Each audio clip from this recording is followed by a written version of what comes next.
You're one of the few holdovers from the previous administration to this current one.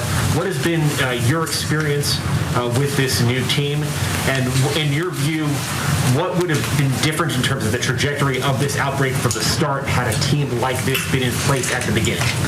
Well, I can tell you my impression of what's going on right now. The team, I don't know if I can extrapolate other things, but one of the things that was very clear as recently as about 15 minutes ago when I was with the president is that one of the things that we're going to do is to be completely transparent, open, and honest. If things go wrong, not point fingers, but to correct them and to make everything we do be based on science and evidence. I mean, that was literally a conversation I had 15 minutes ago with the president, and he has said that multiple times. That you, looking back on your comments over the last 10 or 12 months, would like to now, with that sort of license, to amend or clarify? No, I mean, I always said everything on the base. That's why I got in trouble sometimes. Right? Yeah. And somehow didn't get fired. That was one of the most amazing things of that last period. But yeah, no, this is one of the things that I think like America needs. It is going to be a big relief to have a person that you feel like you have a good reason to trust tell you we're going to be basing the response on science. And we now know what the cost of not doing that is. And the only, like the big tragedy is that every week you could have started this earlier, every month you could have started this earlier, could have potentially saved tens of thousands of lives. And what we're getting into is a period where we're gonna prove that we were right about a lot of stuff, right? Mm-hmm. Like we were correct about it. That you couldn't, all the things that Trump and his cronies were warning us would happen if they were out of office are gonna prove to be false. And all the stuff that we were warning you about a Biden presidency is probably gonna bear out. But a lot of the stuff that we said would probably be better than a Trump presidency is also gonna bear out. And this is one of the, a lot of it already immediately has. And all those things that people said a Trump presidency isn't gonna be that bad and we're wrong about, we're proving we were right and they were freaking wrong. They were absolutely, positively, without a doubt, empirically, provably wrong. So stop listening to those J-holes. I don't know what J stands for. I was gonna say jagoffs, but those J-holes, and start listening to us. Yes. Oh, I do know what the J I think I know damn well. I think I now know what the J stands for. Anyway, I don't.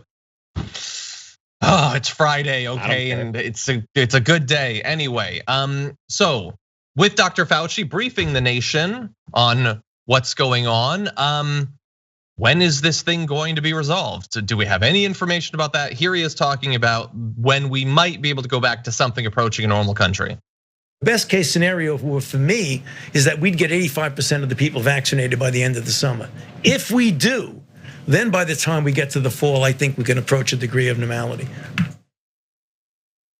Okay, so look, the fact that he believes that we will have a time, any time, where we will have normality is a positive thing because it really does feel like this year has been disastrous in so many ways, but one of them is just continually having to push back the date that things might seem normal. I've done that 30 times, basically. The fact that it might be in the fall, that hits pretty hard, Brett, that we might still have months and months of this situation, ever increasingly good. Like every million people you get vaccinated is a million less people that for the most part you don't need to worry as much about, but that's still a long way away.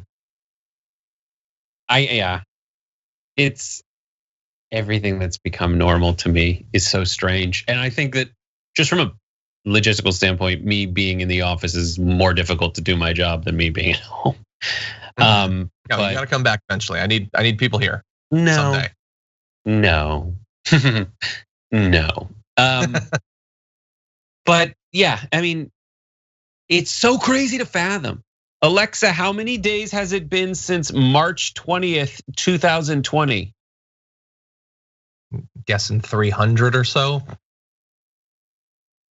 307 days ago. It's been 307 days since this has happened. And it feels like 3,003 at the same time. So I don't know. I mean, the thing that the only takeaway from an extended, an ever distancing deadline for live line for coming back online, is that the only thing to take away from that is like we need to pass a relief bill immediately, period, and get that relief to people. Because while you do think that if a deadline extends, you have more time to do stuff, no, that's more time when people are suffering, and you need to give them that lifeline now.